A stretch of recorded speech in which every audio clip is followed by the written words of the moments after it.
안녕하세요. 이번 시간에는 연봉을 스스로 정할 줄 알아야 하는 이유와 어리숙하면 돈 깎이는 이유, 그리고 타인이 연봉을 정하도록 놔두면 안 되는 이유, 이 세 가지에 대해서 일단은 결론부터 얘기를 하고 시작을 할게요. 여기 밑에 보시면 타인은 최저연봉으로 무조건 주려 하고요. 어리숙하면 최저연봉으로 주려고 해요. 회사는 무조건 최저연봉이에요. 그러니까 타인이 연봉을 정하도록 놔두면 안 돼요. 사실은. 그러니까 요즘 들어서 진짜 학생들의 연령대가 이제 많이 낮아졌잖아요. 제가 창업할 때만 해도 7년 전이고, 7년 전만 해도 사람들이 온라인에서 그 아저씨들 있잖아요. 커뮤니티 아저씨들이나 그 답답한 아저씨들이 있어. 그런 사람들이나 이런 사람들이 억측을 하고, 거짓말을 하고, 조작을 해서 굉장히 저희가 많이 공격을 받는 와중에도 그 사람들이 되게 불편했던 거는 제 생각에는 돈인 것 같아요. 그러니까 그러니까 잘 먹고 잘 산다는데, 학원생들이 잘 먹고 잘 산다는데, 그게 불편할 이유는 없거든요. 근데 이제 어떻게 보면 태도적인 게 마음에 안 들었겠죠. 저 같은 경우는 솔직하고, 직설적이고, 정확하게 제가 원하는 걸 얘기하는 스타일이거든요. 근데 한국 사회에서 제가 이렇게 살면서 정말 많은 공격을 당했는데, 근데 제가 잘못한 건 아니잖아요. 그러니까, 어디 가서 뭐 태도 때문에 그 사람들에게 솔직하게 얘기 못하는 건 문제인 것 같거든요. 그러니까 물론 그런 건 있죠. 그게 무례함이 되면은 안 되죠.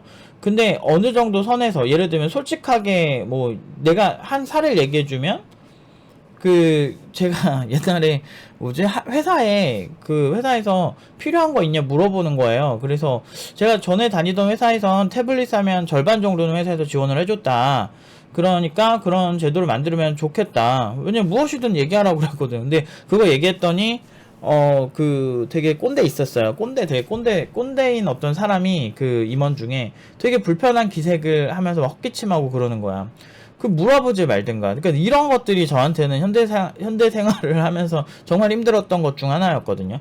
왜냐면 저는 프리랜서였고, 제가 프리랜서를 좋아했던 것도, 프리랜서는 그냥 업체와 업체 간보다는 조금 더 개인적이면서, 그러면서 내가 상대방이 그냥 고객인 거고, 고객한테 막 이렇게 납작 엎드리는, 그런 이제 고객은 왕이다, 이런 문화가 원래 일본에서 온 문화라고 하더라고요. 근데 그런 것처럼 좀 그런 문화가 좀 이상하게 되면서 옛날 그 조선시대의 어떤 양반의 갑질이랑 뭐 이런 거랑 엮이면서 이상한 똥군기처럼 된 거지. 근데 그런 걸 맞춰주고 싶지가 않더라고, 어렸을 때부터. 근데 요즘 친구들은 확실히 MZ세대라고 하는 친구들은 그런 면에서는 저랑 케미가 잘 맞는 것 같아요. 저는 20대 때 이러고 다녔는데, 이러고 다니다가 정말 욕 많이 먹고, 선배들이 개념 없다고 얘기 되게 많이 하고 막 싸우기도 하고 막 그랬었지. 근데 그래서 보면, 어떻게 보면은 그 당시에는 제 20대 때는 제가 사회 부적응자였는데, 요즘 친구들이랑 말이 되게 잘 통하더라고. 그게 좋거든. 그래서 내 회사에서도 항상 그렇게 얘기해요. 이치 안 맞게 얘기하는 게 아니고, 회사에 나는 돈을 받으러 왔고, 그리고 그쪽에는 노동력이 필요해서 난 노동력을 제공을 해서 그걸 받는 거지. 내가 그 외적인 부분에서 윗사람한테 충성하고 이럴 필요는 없다.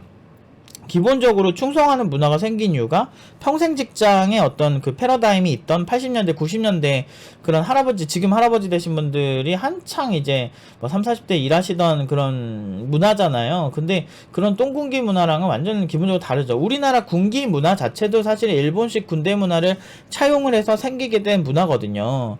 그러니까 그 어떤 사무라이 정신과 그 어떤 똥군기 그것 때문에 일본에서도 그 세계대전 때도 굉장히 많은 상사들 막 죽이러 가고 막 이런 것도 되게 많았다 그러더라고요. 패전이 끝나고 그랬나? 아무튼 상사들 죽이고 자기도 자살하고 막 이런 식으로 정말 극단적으로 일본식 꼭 똥궁이가 되게 심했다고 해요. 참 이게 어떤 종교적인 거랑 뭐 개인적으로 일본은 막 싫어하진 않는데, 그런 이제 좀 안 좋은 문화들을 한국이 전파하는 그런 부분들에 대해서는 사실 우리도 자정작용이 있어야 되는데, 그런 게 좀 아쉬운 것 같아요. 제가 이태리 가니까 천장화라고 하는 그런 그림의 단락 중에 하나가 천지창조인데, 그 그림이 천지창조라고 우리한테는 알려졌는데, 그게 다 일본에서 미술 문화를 가져오다 보니까 그렇게 된 거거든요. 그러니까 아무튼 우리나라에 굉장히 영향을 많이 미친 나라인 건 사실인 것 같아요. 근데 어쨌든 이제 이런 이제 똥군기 문화가 오면서 이제 굉장히 제가 제일 불편한 게 그런 것들이에요. 그러니까 타인이 연봉을 정하도록 놔두는 거. 그러니까 이런 것도 되게 불편하거든요. 왜냐면 되게 막 불편주의자 막 이런 것처럼 보일 수도 있겠다. 근데 아무튼 일단은 타이니 연봉을 정하는 거는 여러분들이 아쉬워서 그런 거예요. 아쉬워서. 왜냐? 상대방 기분 나쁠까봐. 지금 팀노바 고연봉 받는 친구들 4,500, 5,000으로 정말 요즘도 많이 가고 있거든요. 요즘 졸업생들이 좀 나와서 평균적으로 4,500 다 이상이고, 그리고 잘 가는 친구들은 한 5,000 정도? 그 정도 가고 있는데, 기본적으로 이제 우리는 우리 걸 제시해요. 근데 어떤 사장님이 그런 사람도 있었대. 팀노바를 되게 싫어한대요. 근데 계속 불러. 졸라 이상해. 근데 웃긴 거는 불러서 꼭 그러더라. 그런 사람들은. 그러니까 누워있더래. 면접장한테 누워있는데, 누워있어서, 심지어 면접도 늦었어. 늦고 누워있고, 근데 일부러 대놓고 난 팀노바 애들 싫다고 막 그렇게 얘기해요. 근데 그 회사가 예전에 우리 애들 한번 뽑으려고 했었거든. 뽑으려고 했는데, 그러니까 뽑으려고 오퍼를 줬는데 우리가 거절한 거지. 아니, 계속 누워있고 태도가 그런데 어떻게 가? 그런 회사 가면 고생할 거 뻔하니까 위에서 수직적으로 찍어 누르는 게 훨씬 보이니까 학생들도 싫어했던 거야. 그래서 학생들이 안 간다 그래서 알았다. 그러고 있었는데, 이제 하도 안 가니까 우리가. 근데 그 회사를 이제 공유를 안 하고 있었던 거지. 근데 그랬더니 이제 자기는 팀노바에 오면 계속 부른다고 그런 사람도 있어요. 근데 그런 분들의 특징은 기본적으로 연봉을 본인들이 정해요. 그러니까 기본적으로 우리는 내규가 있고 어쩌저쩌고. 근데 이게 장사하는 거랑 똑같은 거야. 제가 고등학교 졸업하고서 수락산 거기에 제 친구랑 수락산 위에 얼음물을 지고 이고 가서 올려주는 아르바이트를 잠깐 한 적이 있는데, 고3 졸업하고. 근데 그거를 하고 이제 와가지고 이제 들었던 생각이, 그 위쪽에서 이제 파는 물이 가치가 밑에서 한 500원에 파는 생수를 거기 가면 막 2,000원 이렇게 판단 말이죠. 근데 그러는 게 이제 인력 비용도 되게 많이 들고, 꼭대기까지 가야 되니까. 그런 여러 가지 비용이 수반이 돼서 그렇게 가격이 형성이 되는 거거든. 마찬가지예요. 그러니까 어떤 팀노바에서 공부한 친구들이 4,500, 5,000의 연봉을 부르기까지 얼마나 많은 고생을 하고 정말 열심히 하고 했겠어요. 그리고 기간도 기간이지만 비용도 많이 들고. 그렇기 때문에 이제 그만큼의 훈련이 된 사람들이 업계에 흔하지 않기 때문에 괜찮으니까 그 높은 연봉을 주는 거거든요. 사실상 지금 네카라쿠베 당토 중에서 대다수가 5천 정도 연봉을 주는데, 그 정도 연봉으로 가는 친구들도 많다라고요. 우리나라에서 어떻게 보면 제일 조건이 좋으니까 그렇게 소문이 났겠죠. 그런 중소기업에 그런 조건으로 가는 거 진짜 힘들어요. 대기업 신입 가는 것보다 저는 개인적으로 더 힘들다고 생각하고요. 대기업은 애초에 신입을 그 정도 연봉을 거의 안 줘요. 한번 해보세요. 궁금하면. 정말 어렵습니다. 웬만한 과장급 연봉인데. 그래서 그렇게 하기 위해서 정말 어마어마한 노력을 하는데, 타인이 이거를 주기 시작하는 건 기본적으로 이렇게 상대방한테 잘 보이고 싶어서 그런 거잖아요. 연봉을 그 사람이 정하게 만드는 건. 그러니까 여러분들이 기본적으로 내세울 게 없어서 그래요. 그렇기 때문에 열심히 해야 된다고 하는 거예요. 열심히도 아니에요. 사실 1만 시간의 법칙 저자가 이런 얘기를 했어요. 열심히 하는 것보다 그만큼 어떤 거를 할지 생각하는 게 중요하다. 그래서 제가 항상 하브루타 훈련을 많이 시키는 거죠. 생각을 강화하기 위해서. 생각을 강화하기 위해서 필요한 건 뭐다? 질문하는 습관을 들인다. 호기심, 아인슈타인, 파브르, 이런 유명한 위인들 보면은 굉장히 호기심이 많아요. 호기심이 많고 자신의 호기심을 해결하는 데서 새로운 지식을 습득하고 관찰하고 발견해내는 거죠. 근데 우리는 기존에 있던 기술을 답습하는 줄 아시는데 실제로 그렇지 않아요. 관찰이 되게 중요하고 습관적으로 질문하는 것이 굉장히 중요하죠. 그래서 제가 하는 교육들의 특징은 왜 그렇게 되었는가에 대한 중점을 두는 경우 되게 많아요. 특히나 기초 레벨에서.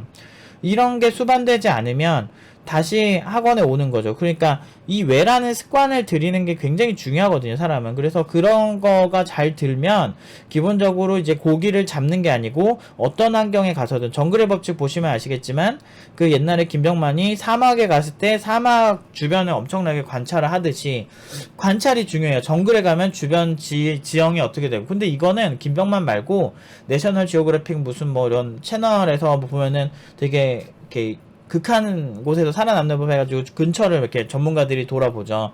그런 것처럼 개발 기술은 그렇게 정말 다양한 환경들이 존재하기 때문에 자신이 아는 상식선에서 상식과 새로운 환경이 같이 맞닥뜨리는 이런 상황에서 이제 적응해 나가는, 고기를 주는 게 아닌 고기를 잡는 방법을 알려주는 이런 훈련들이 굉장히 중요한데, 연봉까지도 사실은 그런 훈련의 하나가 되어야 된다는 거죠. 그래서 사실은 거의 막 자주 와요, 연락. 그 개발자 소개시켜 달라고. 근데 그런 연락이 오는데 그렇게 하는 걸 크게 이렇게 동요가 안 되는 게, 일단 연봉도 맞춰주신다고 하는데, 맞춰주신다는 곳 보면 이제 수도권에서 조금 먼 곳, 이런 경우가 많고, 그런 경우는 굳이 수도권에서도 다 맞춰준다는데 굳이 우리가 갈 필요가 없고, 뭐, 그건 모르겠네요. 그거는. 자세히 얘기는 안 해보셨어요. 근데 굉장히 호의적이시고, 그런 기업들은 서울에 있는 회사인데도 굉장히 호의적이시긴 하세요. 그래서 되게 감사하긴 하지만, 이것도 이제 훈련의 일환이기 때문에, 구직도. 거기 이제 이력서 한번 써봐라, 이런 정도로만 추천을 해주고 있거든요.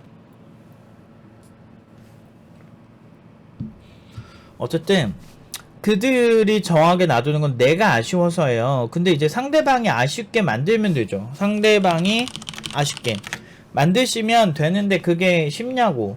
그러니까 제가 이제 뭐 제 나름대로 노하우를 다 종합을 해서 학생들을 그렇게 만드는 건데, 이런 이제 이렇게 습관 교육이 이제 수반이 되면 진짜 장기적으로 정말 잘 될 수밖에 없어요. 그래서 고연봉 받는 친구들도 나오는 거고, 그 사람마다 좀 다르긴 하지만, 확실히 그 수업 때 저한테 질문 많이 하고 좀 적극적인 친구들이 확실히 잘 돼요. 그래서 저한테 많이 질문해달라고 하고, 그런 문화. 지금 요즘 같은 경우는 이제 메타버스 환경도 만들었어요. 그래서 만들었다기보다는 이런 식으로 지금 게더타운에서 지금 다른 친구들이 공부를 하고 있거든요, 지금. 그때 뭐 소통도 이런 걸로 하기도 하고, 이런 식으로 하면서 우리가 이제 조금이라도 소통을 늘리려고 하죠. 뭐 단톡방도 있고 사실 굉장히 많습니다. 근데 아무튼 이런 걸 보면서 제가 항상 느끼는 게 많아요. 그리고 어리숙하면 돈 깎여요. 누구지? 누구라고 말할 수는 없어요. 지금 웬만하면 구직하는 친구들 그냥 언급 안 하려고. 왜냐면은 하도 그 기업에 전화해가지고 그 친구들 막 그 저주하는 사람이 한 명 있었잖아요. 저주까지는 아니고 학원 출신인 거 아세요? 뭐 이렇게 하는데, 그래서요. 뭐 그 회사는 그런 반응이죠. 근데 대부분 정상적인 회사면 학원 출신이든 아니든 신경 안 쓰거든요. 근데 그런 전화를 하는 사람들 때문에 괜히 이렇게 귀찮잖아. 그런 일이 생기니까 제가 이제 언급을 안 해요. 그냥 교육청에만 깔끔하게 인증하고 청강 오시는 분들에 한해서만 좀 보여드리고 다 끝이거든요, 저희가. 근데 어쨌든 어리숙하면 돈 깎이는 게, 어떤 친구 같은 경우는 확실히 어리숙해요. 그래서 제가 그 친구한테는 다른 친구들, 예를 들면 이번에 구직한 어떤 친구가 있는데, 그 친구는 굉장히 말을 잘해요. 예전에 강사 출신이었어요. 프로그래밍 강사는 아니고, 이제 어느 정도 그런 일들을 하던 친구였는데, 근데 이 친구 같은 경우는 이제 말도 잘하고 이제 여러모로 괜찮기 때문에, 그리고 주변의 상황을 굉장히 관찰을 잘하더라고. 그래서 눈치도 있고 막 그런 여러 가지로 봤을 때, 이런 친구들 같은 경우는 그 어떤 어리숙하지가 않으니까 이제 상대방의 눈치를 봐서 저 사람들이 괜히 이렇게 뻥카 친다 그러죠. 뻥카 쳐가지고 그리고 교육하려고 하는 회사들 많아요. 그러니까 이 친구가 가치가 높잖아요. 경매 시장에서도 이런 거 되게 많은데, 이제 어떤 무언가의 가치를 평가절하해서 파는 사람을 이렇게 현혹시키는. 그러니까 일단은 불러요. 마음에 드니까 불러요. 부른 다음에 그 다음에 하는 행동이, 너가 뭔가 IT 업계 모르나 본데, 돈이 이 정도 바라는 건 되게 잘못된 거다, 이런 식으로 얘한테 그래요. 근데 내가 모르겠어, IT 업계? 지부도 더 잘할지. 그러니까 훨씬 잘하는 사람이 뒤에 있다는 걸 모르나봐. 교육기관 어디 졸업했다 다 써요, 우리. 막 그런 거 안 숨겨요. 그러니까 팀노바 졸업 이렇게 쓰기 때문에 내가 뒤에 있다는 걸 알면은 그런 소리 쉽게 못하거든. 근데 이제 그런 얘기를 얘가 어리숙하니까 하는 거야. 그러면 이제 이 친구는 세뇌당해서 오는 거야, 면접 끝나면. 그래가지고 팀장님 이 회사에서 그런 얘기를 하더라. 그러면 이제 저랑 통화를 하는 거죠. 그런 친구가 있어요. 대부분은 안 낚이죠. 그런데 이제 보통 첫 구직할 때 첫 한두 개 회사를 볼 때 그렇게 많이 이렇게 당해요. 근데 제가 항상 그럴 때 제동을 걸죠, 그런 친구들은. 근데 애초에 사실은 그게 안 될 거였으면 제가 그 연봉 쓰지도 않죠. 근데 그 친구가 이제 2주 정도? 2주에서 3주 정도 지나잖아요. 그러면은 2주에서 3주 정도가 지나면 어떻게 되냐면, 한 기업이 한 못해도 한 4개 5개 이렇게 붙는 경우가 많아요. 4-5개 이상 붙게 되면 그 다음부터는 되게 잠깐만요. 지금 메타버스로 누가 뭐 와가지고 잠깐만요. 그래서 이제 어쨌든 그 친구 얘기를 이제 이어서 하자면 어제 좀 어리숙한 이 친구다 보니까 이제 한 2주 3주 지나면 지금은 오히려 팀장님 연봉 높여도 될까요? 저 4,500으로 너무 많이 붙으니까 이제 좀 높여도 될 것 같아요. 뭐 이런 얘기를 하는 거예요. 4,500의 맘에 이 친구가 생각하는 그 이상적인 회사가 없었던 거죠. 그리고 약간 액팅을 많이 해요. 연기를 좀 많이 해요. 이렇게 약간 그 대표들이 조금 왜 그러지? 저 같은 사람들한테는 안 그러거든요. 근데 원래 항상 어느 시장이든 초보자들, 그러니까 신입 개발자들 사람들한테 이렇게 뭔가 이렇게 겁주고 막 이래가지고 돈 깎으려는 사람이 있는데 내가 뒤에 버티고 있는데 그거는 절대 안 먹히죠. 어리숙해. 제가 프리랜서를 그냥 한 게 아니잖아요. 그리고 업력이 되게 긴 사람인데 좀 어이가 없는 것 같아요. 개인적으로. 전 IT 업계 지켜본 게 27년이고 그 중에서 프로로서 17년을 한 사람이잖아요. 근데 제가 이 친구들 뒤에 있는데 그렇게 하는 게 너무 웃겨. 그 겁줘. 뭐 예를 들면 이런 식으로 겁줘요. 뭐 뭐라 그랬지? 뭐야? 이거 기억이 갑자기 안 나네. 맞다. 그러니까 내가 얼마까지 줄 수 있는데 이미 이제 개발팀에서는 이 친구한테 무조건 뽑으라고 오퍼가 왔어요. 사장님에게 무조건 뽑아야 된다.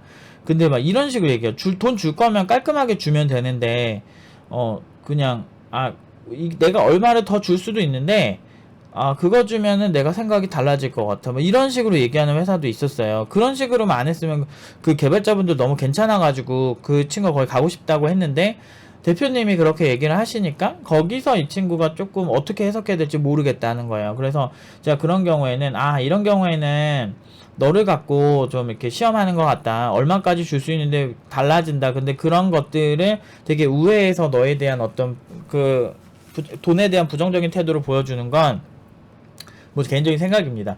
연봉 협상 시기에도 똑같이 이럴 확률이 높다. 그래서 돈에 있어서는 좀 깔끔하고 쿨해야 된다. 그런 회사들이 나중에 문제가 없다. 라는 식으로 전 얘기를 많이 해줘요. 근데 이제 이 친구 어리숙하니까 유난히 이런 사람들이 많이 꼬이더라고요. 그냥 다른 사람이면 안 그랬을 텐데. 그래서 이제 제가 걱정이 돼가지고 이 친구는 아무래도 좀 더 신중하게 같이 회사를 고르고 있습니다. 근데 잘해요. 엄청 잘해요. 뭐 초보인데 뭐 분산 처리 다 하고 로드 밸런서 다 조정하고 그 로드 밸런싱에서 나온 것들, 그러니까 로드 밸런싱 된 것들을 나중에 통합하고 취합하는 것까지 다 하는데 좀 기술적으로 투머치한 좀 외골수 성향의 친구인데 뭐 아무튼 그런 부분에 있어서는 되게 확실히 좋아서 이 친구는 사실 클라우드 회사나 이렇게 좀 이렇게 분산 서버가 기반이 되는 회사들한테 다 하고 있어요.